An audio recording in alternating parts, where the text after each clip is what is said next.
The emergency alarm rang through the great halls of Galactic Council. Station Epsilon 7.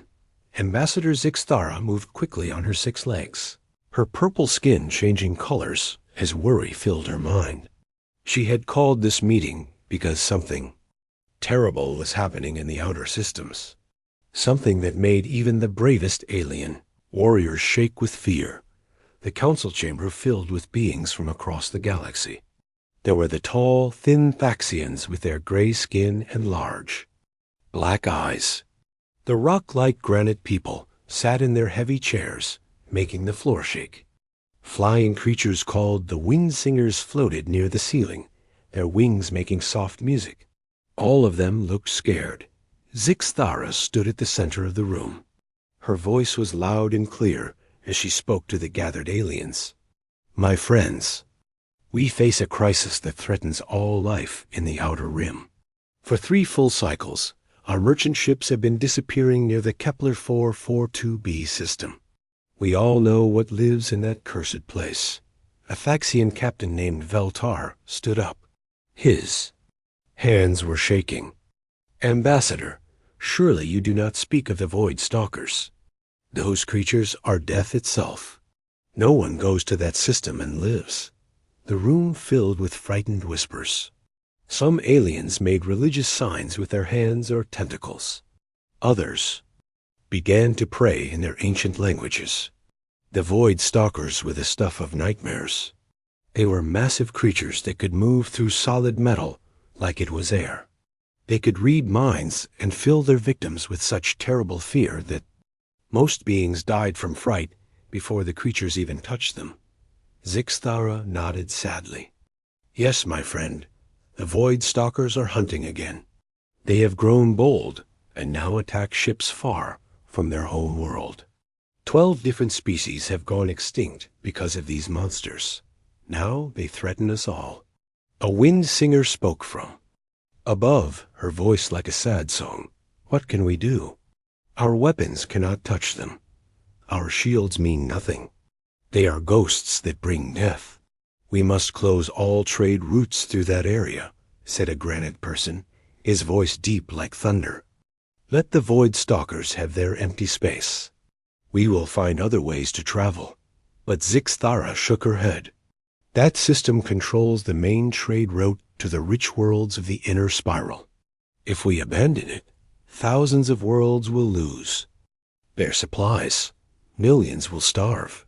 The debate went on for hours. Some aliens wanted to send their biggest warships to fight the Void Stalkers. Others said they should ask the ancient AI computers for help.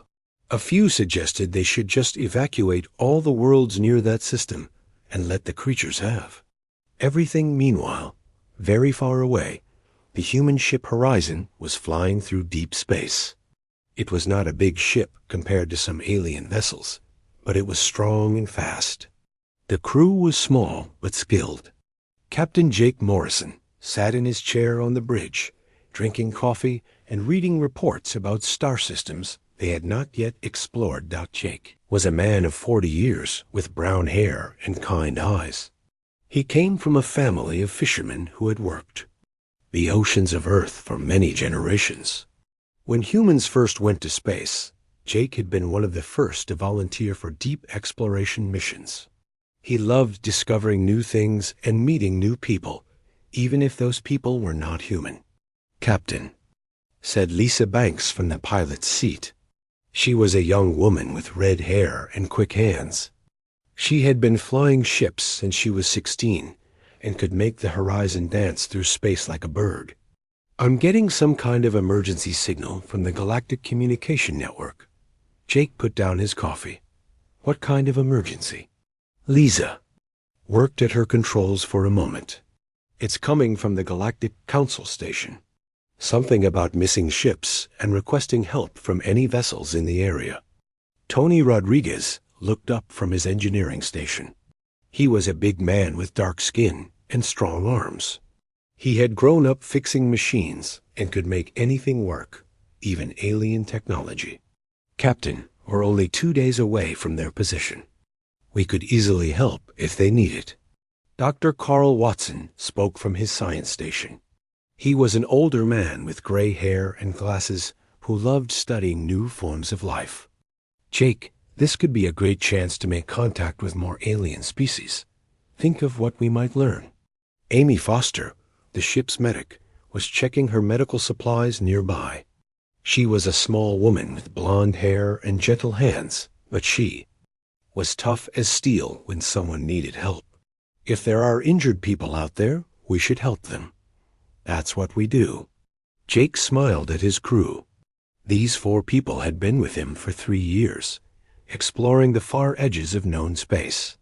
They had discovered new worlds, made friends with strange aliens, and faced dangers that would have scared most people. But they always helped others when they could. All right, Lisa, set course for the council station. Tony, make sure our engines are running smooth. Carl, start learning what you can about this emergency. Amy, get the medical bay ready just in case. The crew worked quickly to change course. As they flew toward the council station, they picked up more emergency signals. The messages were in many different alien languages, but the ship's computer could translate most of them. All the messages said the same thing. Ships were disappearing near a place called the Kepler 442b system. Something called Void Stalkers was killing everyone who went there. Carl Watson studied the alien databases for information about these creatures. What he found made him very interested. Jake, you need to hear this. According to these records, the Void Stalkers are some kind of giant space-dwelling life form. They're described as nearly impossible to kill and capable of phasing through solid matter. Phasing through solid matter? Lisa asked. You mean like ghosts? Something like that. They're also supposed to be telepathic and use fear as a weapon. Apparently, they can make other beings so afraid that they die from terror alone. Tony laughed. Sounds like something from a scary movie. Are these aliens sure these things are real? Oh, they're real all right, Carl said, reading more reports. These creatures have been terrorizing this area of space for thousands of years. Whole civilizations have been wiped out by them. The aliens are absolutely terrified. Jake thought about this. He had seen many strange things in space, but he had learned that most scary stories had some truth to them. If these Void Stalkers were real, they must be very dangerous. But he also knew that sometimes the most dangerous things were dangerous only because no one had figured out the right way to deal with them. How far is this Kepler system from the council station? He asked. Lisa checked her star charts. About a week's travel, Captain. But Jake, all these reports say it's certain death to go there. Every ship that has entered that system in the last 1,000 years has been destroyed. Amy looked worried. Maybe we should just offer to help with refugees or medical aid at the station. We don't need to go looking for these monster things. But Jake was already making his decision. He thought about his grandfather, who had been a deep-sea fisherman. The old man used to tell stories about hunting giant squids and other sea monsters that most people thought were just myths. His grandfather always said that the biggest fish were often the most afraid of the right kind of bait. We're going to help, Jake said. But first, let's see what these aliens can tell us about the situation. Maybe there's something they missed. Maybe there's a way to deal with these creatures that no one has thought of yet. The Horizon continued toward the council station, carrying 5 humans who had no idea they were about to change the balance of power in the galaxy. They were just people who wanted to help, flying toward a problem that had terrorized advanced civilizations for millennia. They had no special weapons or advanced technology. They just had something that the other species had lost long ago when, facing the Void Stalkers, they had no fear of the unknown, only curiosity about what they might find. The Horizon arrived at Galactic Council Station, Epsilon 7 2 days later. Jake Morrison had never seen anything like it. The station was huge, bigger than any city on Earth. It looked like a giant wheel spinning slowly in space, with thousands of lights twinkling like stars. Ships from dozens of different worlds were docked around it, but Jake noticed that many of the docking bays were empty. "Lisa, take us to Docking Bay 7, Jake said as he watched the massive station grow larger. On their screen, "And everyone, remember that we're representing all of humanity here. Let's make a good impression." The crew prepared to meet aliens they had never seen before. Amy Foster checked her medical scanner to make sure it could work on different types of life forms. Tony Rodriguez made sure his tools were ready in case they needed to help fix anything. Carl Watson prepared his translation device and his equipment for studying new species. Lisa Banks practiced the docking procedures for alien space stations. When they entered the station, Jake was amazed by what he saw. The hallways were filled with beings that looked like they came from dreams and nightmares. Some walked on two legs like humans, while others crawled, flew, or rolled. There were creatures made of what looked like living rock, others that seemed to be made of light, and some that changed colors as they moved. But what struck Jake most was how scared they all looked. These were beings from advanced civilizations, with technology that humans could barely understand, yet they moved like frightened animals. They whispered to each other in hushed voices and jumped at sudden sounds. Ambassador Zixthara met them at the docking bay. She was about as tall as Jake, with purple skin that shifted colors and 6 legs that moved like a spider's. Her large eyes were filled with worry, but she tried to smile when she saw the humans. "Welcome, beings from Earth," she said through her translation device.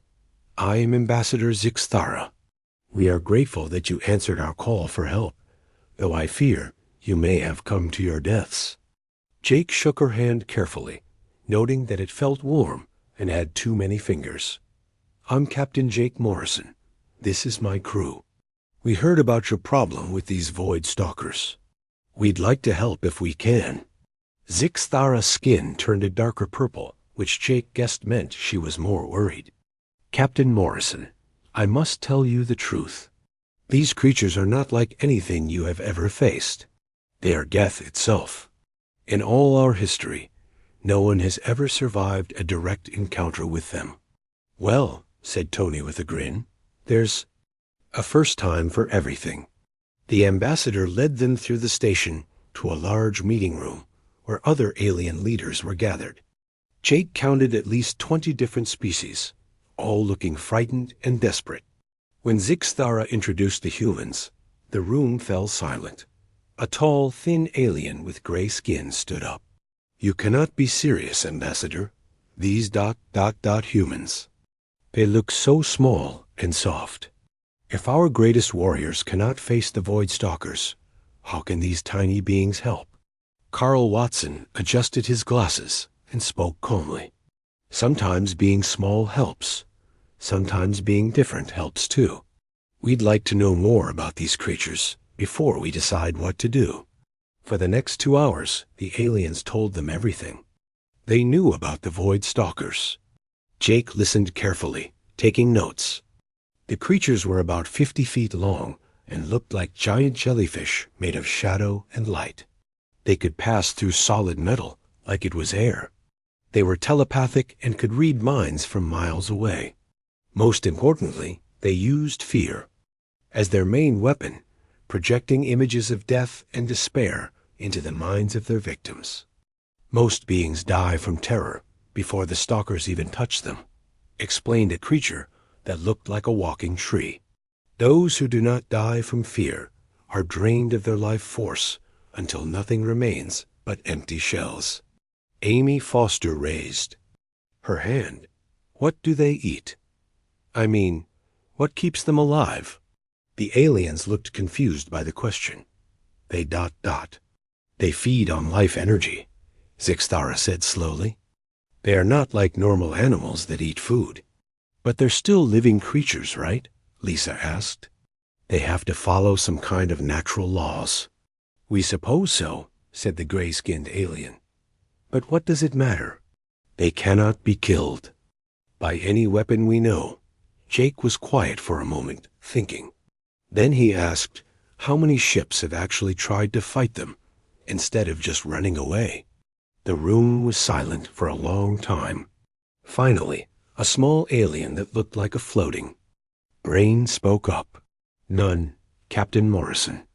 The fear they project is so powerful that most crews cannot even think clearly enough to fight. Those who can think usually choose to flee rather than face certain death. So, said Tony slowly, nobody has actually tried to fight these things. With serious weapons? The fear, Zixthara said again. You do not understand. The fear they create is not normal fear. It is absolute terror that freezes the mind and stops the heart. No being can function under such mental assault. Carl Watson looked very interested now. This fear effect, is it some kind of telepathic attack? Does it work on all species? Every species we know of, confirmed the tree-like alien. It is why the Void Stalkers are so successful. They do not need to be physically powerful when they can disable their victims with terror alone. Jake stood up and looked around the room at all the frightened aliens. We'd like to volunteer to investigate this situation. Our ship is fast and our crew is experienced with dangerous situations. The room erupted in shocked voices. Aliens spoke quickly in their own languages, their translation devices working overtime to keep up. Finally, Zixthara held up her hands for silence. Captain Morrison, you do not understand what you are saying. This is not some ordinary danger. The Void Stalkers have destroyed entire fleets. They have wiped out civilizations. What makes you think 5 small beings from a primitive world can succeed where our greatest heroes have failed? Jake smiled. Maybe because we don't know enough to be properly scared yet. This made the aliens even more upset. They began arguing among themselves about whether the humans should be allowed to throw their lives away. Some said it was their choice to make. Others said the council had a duty to protect them from their own ignorance. While the aliens argued, Jake gathered his crew in a corner of the room. They spoke quietly so the translation devices could not pick up their words. What do you all think? Jake asked. I think these aliens have been scared of these things for so long they can't think straight, Lisa said. 50-foot space jellyfish that eat fear? It sounds weird, but I've seen weirder things in Earth's oceans. Tony nodded. And if they can phase through matter, that's just another engineering problem to solve. Every problem has a solution if you think about it right. Amy looked thoughtful. The medical data they're giving us doesn't make sense. How can something feed on life energy but still be a biological creature? There has to be more to it. Carl was the most excited of all. Jake, this could be the discovery of a lifetime. A completely unknown form of life that's remained hidden from science for thousands of years. Even if we can't stop them, think of what we might learn. Jake looked at his crew and felt proud.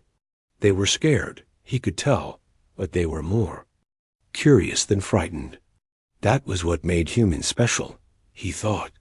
They looked at the unknown and wanted to understand it instead of just running away. The debate among the aliens was getting louder. Finally, Jake walked back to the center of the room and spoke in a loud, clear voice.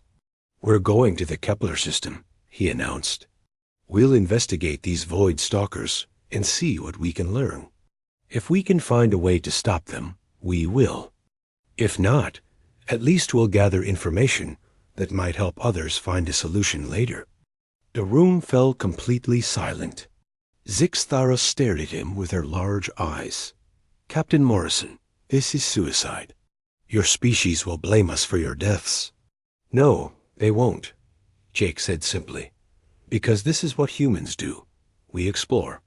We investigate. We try to help. And sometimes we find that the monster everyone fears is just something that nobody understood yet. As the Horizon prepared to leave the station, Word spread quickly through the alien community about the crazy humans who were flying towards certain death. Some aliens thought they were brave heroes. Others thought they were fools.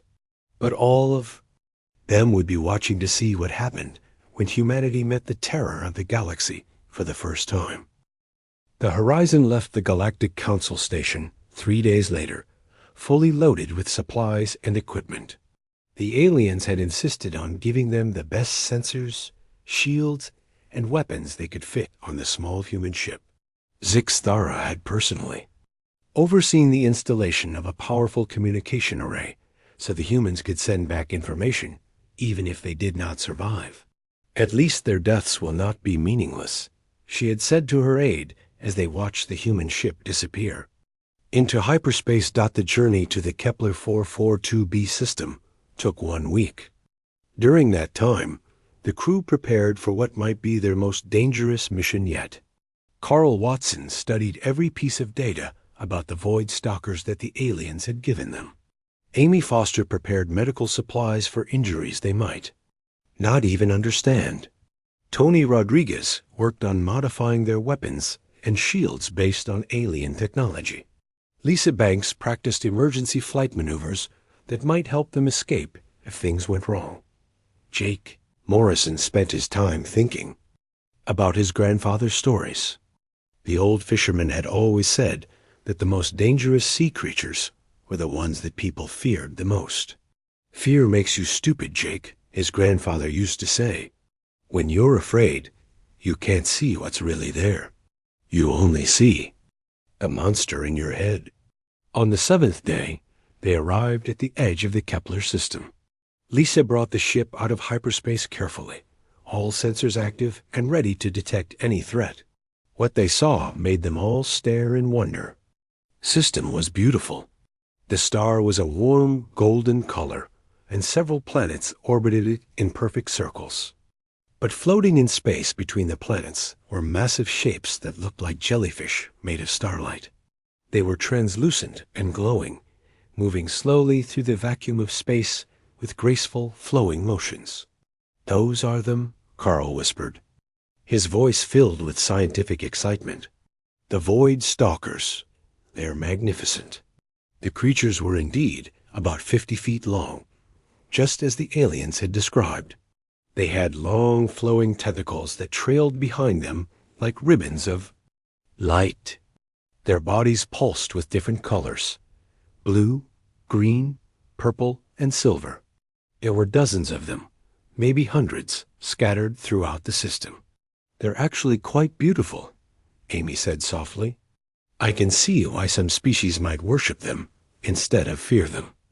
As the Horizon moved deeper into the system, the Void Stalkers began to notice them. Several of the creatures changed direction and started moving toward the human ship. Lisa kept the engines ready for a quick escape, but Jake told her to hold. "Position. Let's see what they do," he said calmly. The first stalker reached their ship within minutes. It was enormous up close, its body larger than their entire vessel. The creature seemed to study them for a moment. Then it did something that made the aliens' sensors go crazy. It passed right through their hull.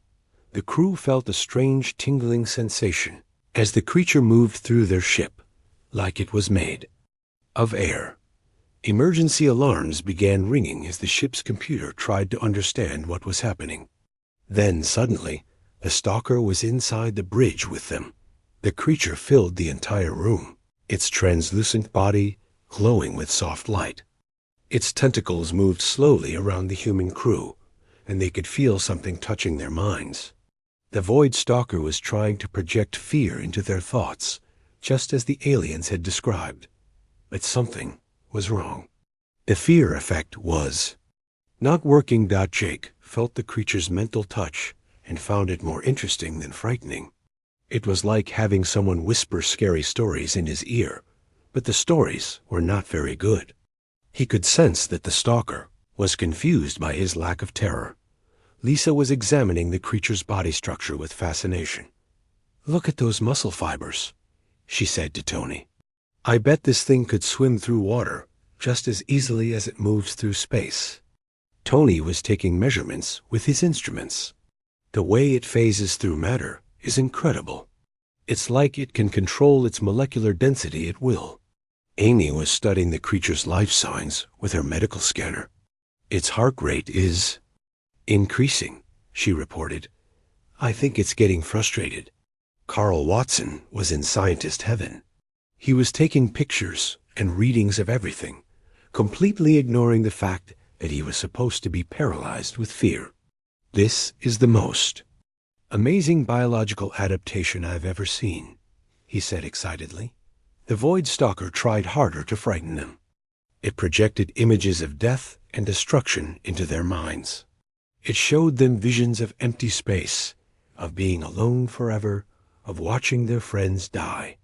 But the humans just found the mental pictures annoying rather than terrifying. This thing is like a really bad horror movie, Lisa said with a laugh.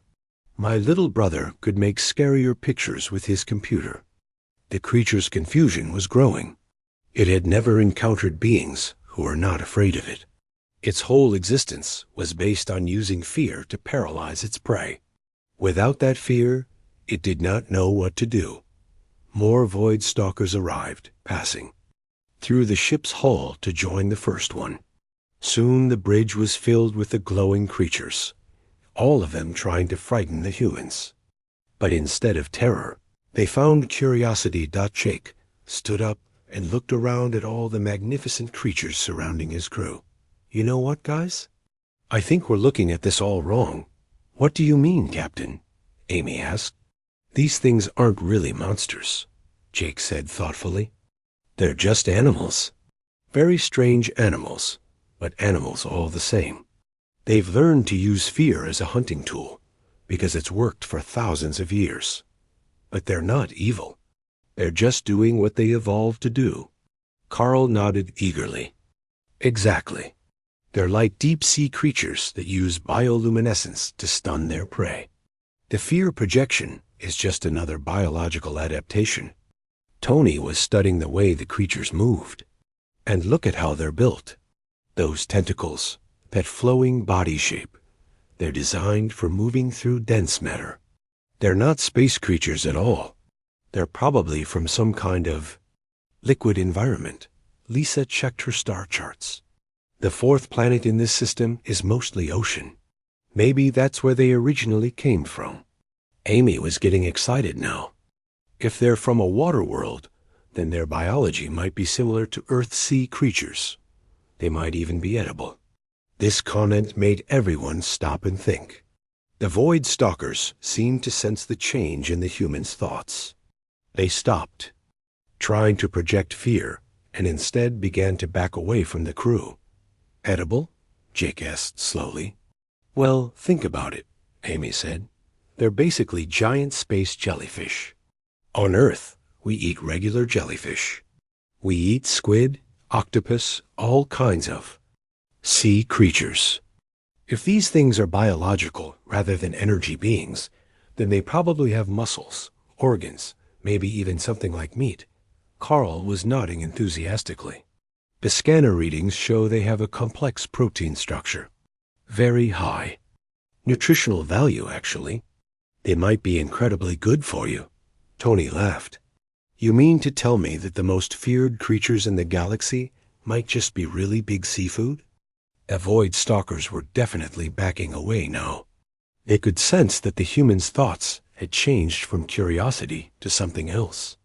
Something that made the ancient predators feel uncomfortable for the first time in their existence. Jake looked around at his crew and grinned. You know what? I think we need to catch one of these things and find out what it tastes like. The reaction from the Void Stalkers was immediate.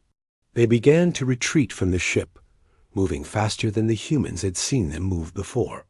But Lisa was already starting the engines, and Tony was preparing the ship's tractor beam. Should we contact the aliens and tell them what we've discovered? Amy asked. Jake shook his head. Not yet. Let's test our theory first. If we're right, then we're about to solve the galaxy's biggest problem. If we're wrong, well, at least we'll have tried something new. As the horizon began to pursue the fleeing void stalkers, something unprecedented was happening. For the first time in galactic history, the hunters were becoming the hunted. The creatures that had terrorized space for millennia were running away from 5 humans, who were treating them like ingredients for dinner. The greatest predators in the galaxy had finally met something they could not understand or frighten. They had met humans who looked at terror and saw opportunity, who faced the unknown with curiosity instead of fear, and who had just decided that the most dangerous creatures in space might make a good meal. The first Void Stalker hunt began 2 hours after the creatures fled from the horizon. Jake Morrison stood on the bridge, watching as his crew prepared for something that had never been attempted in galactic history. They were going fishing for the most feared predators in space that Tony Rodriguez had spent the last hour modifying their equipment. He took apart some of the mining tools they carried and combined them with the alien weapons the Council had given them. The result looked like something between a harpoon gun and a laser cannon. "This should work," Tony said, holding up his creation. "The alien weapons can disrupt their molecular phase state, and the harpoon will keep them from escaping once we hit them." Lisa Banks was studying the movement patterns of the Void Stalkers through the ship's sensors. "They're not random," she reported. "They move in groups, like schools of fish. And they seem to have favorite areas where they gather."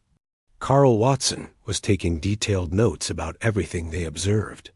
"The way they retreat suggests they're not used to being challenged. Their fear projection is their primary defense. Without that, they seem almost helpless."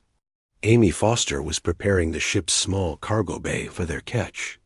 "If we're really going to do this, we need to be ready to process whatever we bring in. I've set up a clean workspace and sterilized all our cutting tools." Jake nodded approvingly at his crew's preparations. They were approaching this like any other hunting expedition, which was exactly the right attitude. Fear would only make them stupid, as his grandfather used to say. "All right, Lisa, take us toward that group of stalkers near the 3rd planet. Let's see how they react when we get aggressive." The horizon moved toward a cluster of about 20 void stalkers floating near the ocean world. As soon as they detected the human ship approaching, the creatures began to scatter. But they moved slowly, as if they were not sure what kind of threat the humans represented. "Tony, you're up," Jake said calmly. Tony aimed his modified weapon at the nearest stalker and fired. The beam hit the creature squarely in its center mass, causing it to solidify instantly. The harpoon followed a split second later, punching through the creature's now solid body and anchoring it with a strong cable. The effect on the other stalkers was immediate. They began to flee in panic, their movements becoming frantic and uncontrolled. But Tony was already reloading, and Lisa was maneuvering the ship to follow them. "Got one!"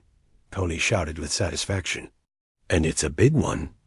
The captured Void Stalker struggled at the end of the cable, its body flashing through different colors as it tried to phase through the harpoon. But Tony's weapon had disrupted its ability to control its molecular state. It was stuck. "Bring it aboard," Jake ordered. "Let's see what we've caught." Using the ship's loading mechanisms, they pulled the 50-foot creature into their cargo bay. Up close, it was even more impressive than they had expected. Its body was sleek and muscular, covered in what looked like translucent skin that still glowed with soft light. Its tentacles were lined with thousands of tiny suckers, each one capable of gripping onto almost any surface. Carl Watson was fascinated. "Look at this muscle structure. It's like a cross between a jellyfish and a giant squid, but much more complex. The protein density is incredible." Amy Foster ran her medical scanner over the creature. "It's definitely biological. Carbon-based. Life form with a complex nervous system. And the readings suggest it would be very nutritious if prepared properly." "So it really is just a big space animal," Lisa said with amazement. "All this time, the galaxy has been terrified of what's basically a giant seafood platter. Tony laughed as he examined the creature's hide. My grandmother used to cook octopus that was almost as big as this thing. Well, maybe not quite as big, but the principle is the same. Jake was thinking about the practical aspects of their discovery. We need to contact the other human ships in this sector.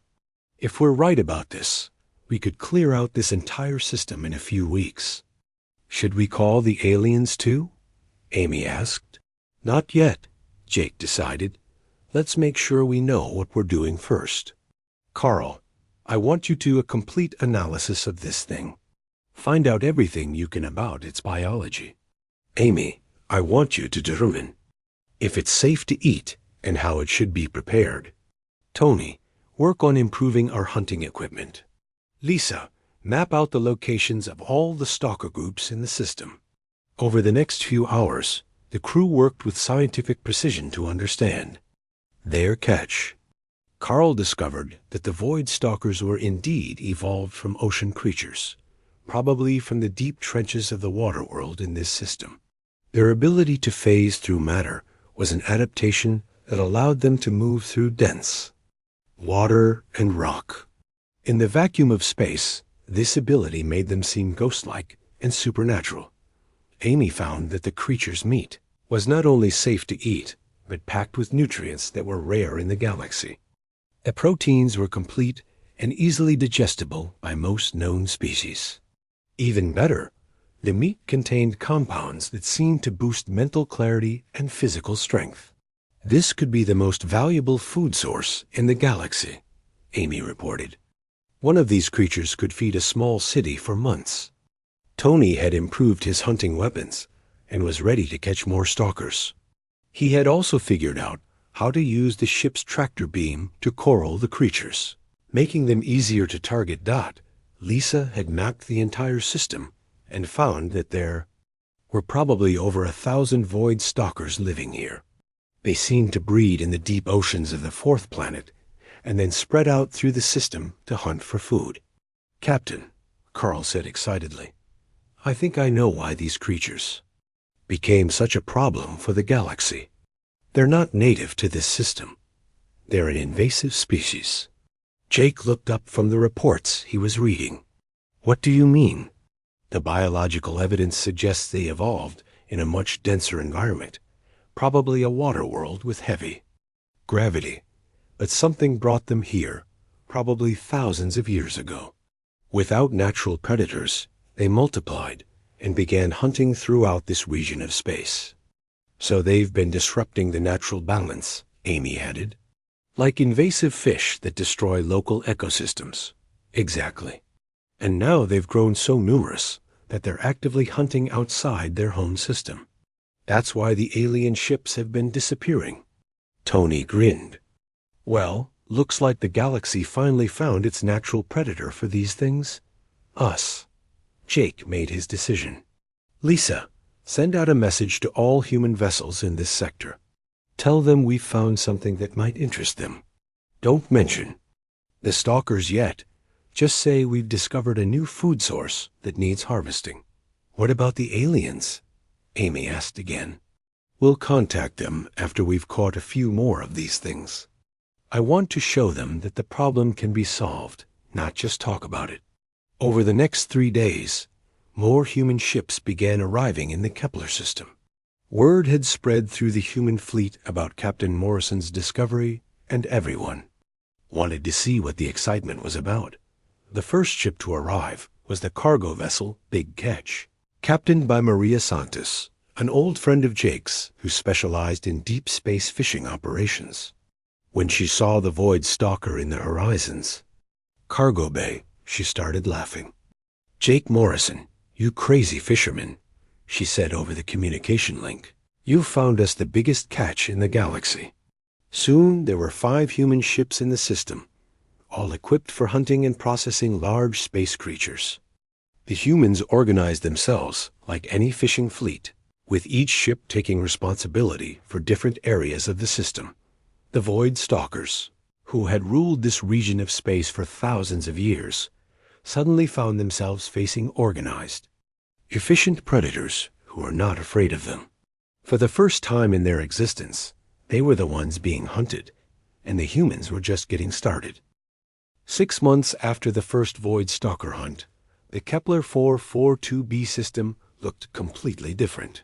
Where once there had been hundreds of the feared creatures floating through space, now there were only small, controlled groups living in protected areas near their home planet. The shipping lanes that had been closed for thousands of years were now busy with merchant vessels carrying goods across the galaxy.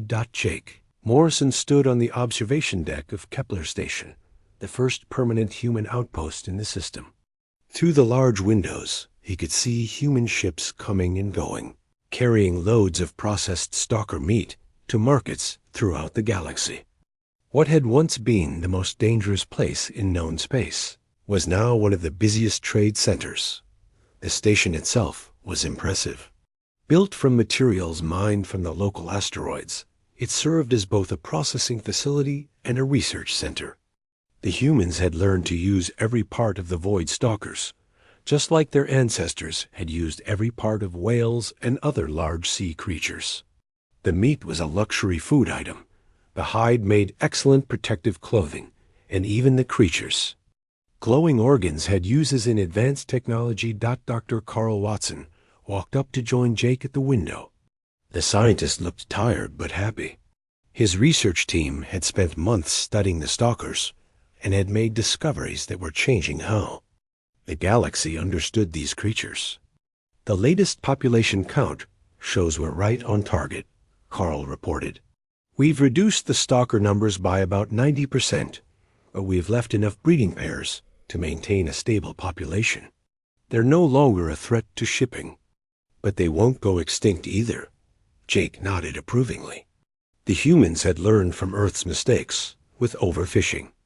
They were managing the stalker population carefully, making sure the species would survive while keeping their numbers low enough to be safe.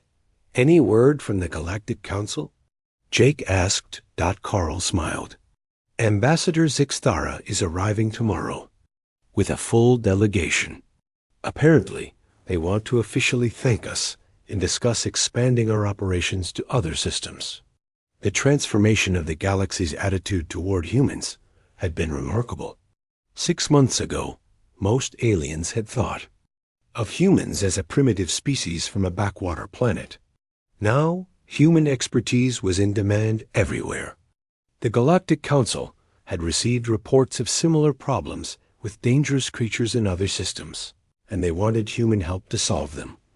Tony Rodriguez and Lisa Banks approached from the main corridor. Tony was covered in grease from working on new hunting equipment, while Lisa carried a data pad with shipping schedules. Jake, you need to see this, Lisa said excitedly. We just got 3 more requests for hunting expeditions. One from the Thaxian Empire, one from the Windsinger colonies, and one from a system I've never even heard of. What kind of creatures are they dealing with? Jake asked. Tony grinned. According to the reports, there's some kind of metal-eating space worm that's been destroying mining operations in the Thaxian territory. The Windsingers have a problem with crystal creatures that sing so loudly they shatter planets.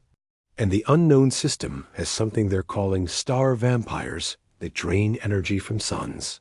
Carl's eyes lit up with scientific curiosity. Star vampires? That sounds fascinating. Do we have any biological data on them? Not yet, Lisa said, but they're offering to pay us triple the standard rate if we can solve their problem. Jake thought about it for a moment. The success with the Void Stalkers had proven that humans had a unique approach to dealing with dangerous creatures. Where other species saw unstoppable monsters, humans saw challenges to be understood and overcome. Sometimes they saw them as dinner. Amy Foster joined the group, carrying a medical report. I just finished analyzing the latest health data from people who've been eating stalker meat regularly. The results are incredible. Improved strength, better reflexes, enhanced mental clarity, and increased resistance to disease. This stuff is like a superfood. Any side effects? Jake asked. Only one, Amy said with a smile. People who eat it regularly report having fewer nightmares. Apparently, the compounds in stalker meat actually reduce fear responses in most species. This made everyone laugh. It was perfectly fitting that eating the galaxy's most feared creatures would make people less afraid. The next day, Ambassador Zixthara arrived with the largest alien delegation ever seen in the Kepler system. Her ship docked at the station, and she emerged with representatives from dozens of species. Many of them were the same aliens who had tried to convince the humans not to go to the system 6 months earlier. Jake met them at the docking bay, dressed in his best uniform. Beside him stood the other human captains who had joined the hunting operations, including Maria Santos and the crews of 8 other vessels. "Welcome to Kepler Station, Ambassador," Jake said formally. "We're honored by your visit." Zixthara. Skin was a bright, happy purple as she looked around the bustling station. Alien workers moved alongside humans, loading ships with stalker products and preparing for new hunting expeditions. The fear that had once filled the galaxy when anyone mentioned this system was completely gone. "Captain Morrison," she said through her translation device, "what you and your people have accomplished here is nothing short of miraculous. You have solved the problem that plagued our civilization for millennia." The delegation toured the station, seeing how the humans had turned terror into industry. They visited the processing facilities, where stalker meat was prepared for shipment. They saw the research labs where scientists from many species worked together to understand the creatures better. They even watched hunting teams prepare for their next expedition dot in the main conference room. Zixthara presented Jake with an official document from the Galactic Council. "By unanimous vote," she announced, "the Council hereby grants humanity full membership in our organization. You have proven that your species brings unique solutions to our common problems." The document also contained something else: a formal request for human assistance with dangerous creature problems in 17 different star systems. 17? Jake asked, looking at the list. How many of these impossible creatures are really out there? A tall, thin alien from the science division spoke up. "More than we like to admit, Captain Morrison. For thousands of years, we have simply avoided the systems where these creatures live. We declared them off limits and found other routes for trade and travel. But you humans have shown us that avoidance is not the only solution." Carl Watson was studying the list with obvious excitement. "Jake, look at this. Energy-draining parasites, shape-shifting hunters, creatures that exist in multiple dimensions at once. This is like a catalog of the galaxy's greatest biological mysteries." Tony was already thinking about the engineering challenges. "We'll need bigger ships for some of these jobs, and different equipment for each type of creature." Lisa was calculating travel times and logistics. "We could set up a whole network of hunting operations. Each system could specialize in different types of creatures." Amy was reading the medical reports about humans who had been injured by various alien creatures. "We'll need to develop new medical procedures. Some of these things have toxins we've never encountered." Jake looked around at his crew and felt the same excitement he had felt 6 months ago when they first decided to investigate the Void Stalker. Reports. The galaxy was full of wonders and terrors that no one had bothered to truly understand. And humans, with their curiosity and their refusal to be paralyzed by fear, were apparently the perfect species to figure them out. "Ambassador," Jake said to Zixthara, "we accept your offer, but we have one condition." "What condition?" she asked. Jake smiled. "When we figure out how to deal with these creatures, we get to keep the ones that taste good." The conference room filled with the strange sounds of aliens laughing. In just 6 months, humanity had gone from unknown primitives to the galaxy's premier monster hunters. They had turned the Void Stalkers from a source of terror into a thriving industry. And now they were ready to do the same thing with every other impossible creature in the galaxy as the Horizon prepared for its next mission to hunt star vampires. Jake Morrison stood on the bridge and thought about his grandfather's words. The old fisherman had been right.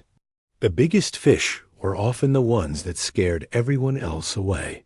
And sometimes the most fearsome monsters made the best meals. The galaxy had feared the creatures. Humans had just cooked and ate them.